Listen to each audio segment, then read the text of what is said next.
Republican ಪಕ್ಷದ ನೆಚ್ಚಿನವರಾಗಿದ್ದ Carlsen ಮತ್ತು Owens ಇಸ್ರೇಲ್ನ ದೊಡ್ಡ ಶತ್ರುಗಳಾಗಿದ್ದು ಹೇಗೆ? ಅಮೆರಿಕದ ಮಾಗಾ ಚಳುವಳಿ ವಿಭಜನೆಯಾಗಿದ್ದು ಅದರ ನಾಶಕ್ಕೆ ಈ ಎರಡು ಬಣಗಳೇ ಕಾರಣ ಆಗ್ಲಿವೆಯಾ? ಮಾಗಾ ಬಲದ ಮೇಲೆ ಗೆದ್ದ ಟ್ರಂಪ್ ಪಾಲಿಗೆ ಇದು ಈಗ ಹುಲಿ ಸವಾರಿಯಂತಾಗಿದೆಯಾ? ಟ್ರಂಪ್ ದೊಡ್ಡದಾಗಿ ಹೇಳ್ಕೊಳ್ತಿರುವ ಮಾಗಾ ಅಂದ್ರೆ ಮೇಕ್ ಅಮೆರಿಕಾ ಗ್ರೇಟ್ ಅಗೇನ್ ಒಂದು ರೀತಿ ಬಲಪಂಥೀಯ ಚಳುವಳಿ.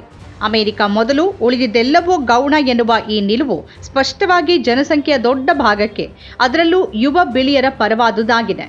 ಇದರ ನೆಪದಲ್ಲಿ ಡೊನಾಲ್ಡ್ ಟ್ರಂಪ್ 2 ಬಾರಿ ಅಧ್ಯಕ್ಷರಾದ್ರು. ಆದರೆ ಅಧ್ಯಕ್ಷರಾಗೋದು ಬೇರೆ, ಸರ್ಕಾರ ನಡೆಸೋದು ಬೇರೆ. ಹಾಗಾಗಿ ಯಾವುದರ ಬಲದ ಮೇಲೆ ಅವರು ಅಧಿಕಾರವನ್ನ ಪಡೆದ್ರೋ ಅದೇ ಈಗ ಅವರನ್ನ ತಿನ್ನೋಕೆ ನಿಂತಿದೆ. ಇದೊಂದು ಬಗೆಯಲ್ಲಿ ಟ್ರಂಪ್ ಪಾಲಿಗೆ ಹುಲಿ ಸವಾರಿಯಾಗಿದೆ. ಹುಲಿಯನ್ನೇರಿದ್ದಾಗಿದೆ, ಇನ್ನು ಸವಾರಿ ಮಾಡ್ತಾನೆ ಇರಬೇಕು. ಬಿದ್ರೆ ಅದೇ ಹುಲಿಗೆ ಆಹಾರ ಆಗ್ಬೇಕಾಗತ್ತೆ. ಆದ್ರೆ ಟ್ರಂಪ್ ಪಾಲಿಗೆ ಈಗ ಈ ಸವಾರಿ ಬಹಳ ಕಷ್ಟಕರವಾಗಿದೆ. ಹೇಗ್ ನಿಭಾಯಿಸೋದು ಅನ್ನೋ ಗೊಂದಲಕ್ಕೊಳಗಾಗಿದ್ದಾರೆ. ಈ ಹುಲಿಗೆ ತೀವ್ರ ಬಲಪಂಥೀಯ ನೀತಿ, ಪಿತೂರಿ ಸಿದ್ಧಾಂತಗಳಲ್ಲಿ ತೊಡಗಿಸಿಕೊಳ್ಳುವ ಮುಖ ಇದೆ. ಅಮೆರಿಕ ಫಸ್ಟ್ ಅಂತ ಹೇಳುವ ಮತ್ತು ವಿದೇಶಿ ಪ್ರಭಾವದ ವಿರುದ್ಧ ಮಾತನಾಡುವ ಮುಖ ಇದೆ. ಸಾಂಸ್ಕೃತಿಕ ಮಾರ್ಕ್ಸ್ವಾದ ಅಂತ ಕರೆಯಲಾಗೋದ್ರ ವಿರುದ್ಧ ಮಾತನಾಡುವ ಮುಖ ಇದೆ. ಇಸ್ರೇಲ್ ಪರವಾಗಿರುವ ರಿಪಬ್ಲಿಕನ್ ಪಕ್ಷದೊಳಗೆ ಈಗ ಕಾರ್ಲ್ಸನ್ ಮತ್ತು ಓವೆನ್ಸ್ ಇಬ್ಬರೂ ಇಸ್ರೇಲ್ ವಿರೋಧಿಗಳಾಗಿ ನಿಂತು ದೊಡ್ಡ ಸವಾಲಾಗಿದ್ದಾರೆ. ಪಾಡ್ಕಾಸ್ಟ್ ಜಗತ್ತಿನಲ್ಲಿ ಕ್ಯಾಂಡೇಸ್ ಓವೆನ್ಸ್ ಅವರ ಪಾಡ್ಕಾಸ್ಟ್ ಅತಿ ಹೆಚ್ಚು ಕೇಳುಗರನ್ನ ಹೊಂದಿದೆ. ಕ್ಯಾಂಡೇಸ್ ಓವೆನ್ಸ್ ಪ್ರಪಂಚದ ಒಂದು ದೊಡ್ಡ ಭಾಗದ ಮೇಲೆ ಪ್ರಭಾವ ಬೀರ್ತಿದ್ದಾರೆ. ಈಗ ಹೆಚ್ಚಿನ ಸಂಖ್ಯೆಯ ಯುವ ರಿಪಬ್ಲಿಕನ್ನರು ಮತ್ತು ರಿಪಬ್ಲಿಕನ್ನರು ಮಾತ್ರವಲ್ಲ, ಅನೇಕ ಯುವಕರು ಈ ಪಾಡ್ಕಾಸ್ಟ್ ಅನ್ನ ಕೇಳ್ತಿದ್ದಾರೆ.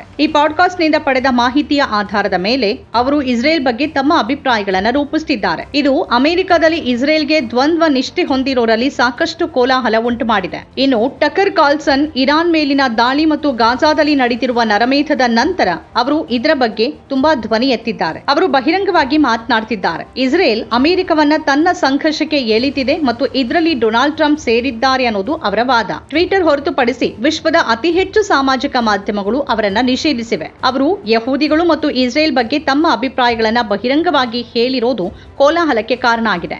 ಅನೇಕ ಜನ ಅವರನ್ನ ಟೀಕಿಸುತ್ತಿದ್ದಾರೆ, ಆದ್ರೆ ಅವರು ಮಣಿದಿಲ್ಲ. ಪಾಡ್ಕಾಸ್ಟ್ ಗಳನ್ನ ಕೇಳುವ ಯುವ ಮತದಾರರೇ ತಮ್ಮನ್ನ ಬೆಂಬಲಿಸುತ್ತಾರೆ ಅಂತ ಅವರಿಗೆ ತಿಳಿದಿದೆ. ಡೆಮೊಕ್ರಾಟಿಕ್ ಪಕ್ಷ ಮತ್ತು ರಿಪಬ್ಲಿಕನ್ ಪಕ್ಷ ಎರಡೂ ಇಸ್ರೇಲ್ ಅನ್ನ ಬಹಿರಂಗವಾಗಿ ಬೆಂಬಲಿಸಿದ್ವು. ಆದರೆ ಗಾಜಾ ನರಮೇಧದ ನಂತರ ಡೆಮೊಕ್ರಾಟಿಕ್ ಪಕ್ಷ ಹಠಾತ್ ಕುಸಿತ ಕಾಣ್ತು. ಬಹುತೇಕ ಎಲ್ಲ ವಯೋಮಾನದವರಲ್ಲಿ ಇಸ್ರೇಲ್ ಬೆಂಬಲಿಸೋರು ಈಗ ಕಡಿಮೆಯಾಗಿದ್ದಾರೆ. 18 ರಿಂದ 24 ವಯಸ್ಸಿನವರಲ್ಲಿ ಇಸ್ರೇಲ್ಗೆ 5% ಅಥವಾ 6% ಬೆಂಬಲ ಕೂಡ ಇಲ್ಲ. ಯಹೂದಿಗಳಲ್ಲೂ ಇಸ್ರೇಲ್ಗೆ ಬೆಂಬಲ ಕುಸಿದಿದ್ದು ಇದು ಇಸ್ರೇಲ್ಗೆ ಬಹಳ ಅಪಾಯಕಾರಿ ಪರಿಸ್ಥಿತಿಯಾಗಿದೆ. ಆದ್ರೂ ಬಹುಪಾಲು ರಿಪಬ್ಲಿಕನ್ನರು ಇನ್ನೂ ಇಸ್ರೇಲ್ ಅನ್ನ ಬೆಂಬಲಿಸುತ್ತಾರೆ. ಆದರೆ ರಿಪಬ್ಲಿಕನ್ ಪಕ್ಷದ ಭವಿಷ್ಯವಾಗಿರುವ ಯುವಕರು ತಮ್ಮ ಅಭಿಪ್ರಾಯಗಳನ್ನ ವೇಗವಾಗಿ ಬದಲಾಯಿಸುತ್ತಿದ್ದಾರೆ. ಈ ಸಂಪೂರ್ಣ ಇಸ್ರೇಲ್ ವಿರೋಧಿ ಬದಲಾವಣೆ ಎರಡೂ ಪಕ್ಷಗಳಲ್ಲಿ ನಡೆಯುತ್ತಿದೆ. ಕೇವಲ 2 ವರ್ಷಗಳ ಹಿಂದೆ ಎರಡೂ ಪಕ್ಷಗಳು ಹೆಚ್ಚಾಗಿ ಇಸ್ರೇಲ್ ಪರವಾಗಿದ್ವು. ಮತ್ತೀಗ ರಿಪಬ್ಲಿಕನ್ನರಲ್ಲಿರುವ ಯುವಕರು ಮತ್ತು ಡೆಮೊಕ್ರಾಟ್ಗಳಲ್ಲಿರುವ ಎಲ್ಲ ವಯೋಮಾನದವರು ಇಸ್ರೇಲ್ ವಿರುದ್ಧವಾಗಿದ್ದಾರೆ. ಮತ್ತಿದು ಅದರ ನೀತಿಗಳ ಮೇಲೆ ಪರಿಣಾಮ ಬೀರ್ತಿದೆ. ಇದನ್ನ ಹೇಗೆ ಎದುರಿಸಬೇಕು ಅಂತ ಅವರಿಗೆ ತಿಳಿದಿಲ್ಲ. 2 ವರ್ಷಗಳ ಹಿಂದೆ ಇದೇ ಓವೆನ್ಸ್ ಮತ್ತು ಕಾರ್ಲ್ಸನ್ ಇಬ್ಬರೂ ಇಸ್ರೇಲ್ ಪರವಾಗಿ ಮಾತನಾಡ್ತಿದ್ರು.